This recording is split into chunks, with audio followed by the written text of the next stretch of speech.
Maglagay tayo ng konting bacon. Ayan, walang mantika. Ayan na po, nagtira tayo ng pang-toppings natin. Maglagay lang tayo ng sibuyas at bawang. Haluin lang. Maglagay din tayo ng mushroom. Ayan, at ilagay din natin ang ating cream of mushroom. Cheese, konting cheese. At dried parsley.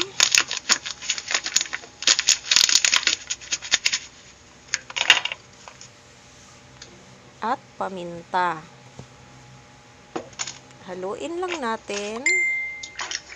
Ayan, kasi gagawa tayo ng spaghetting puti ang sauce.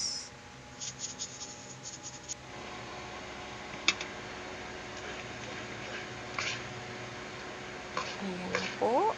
Pagkatapos ay ihalo na natin ang ating cooked noodles. Spaghetti noodles. Ayan na. Konti na lang. Meron na tayong pang lunch. Ayan na po ang ating spaghetti puti ang sauce. May nabasa kasi ako na mali daw yung carbonara. Iba daw kasi yung carbonara. Kaya ayan, spaghetti puti na lang ang sauce.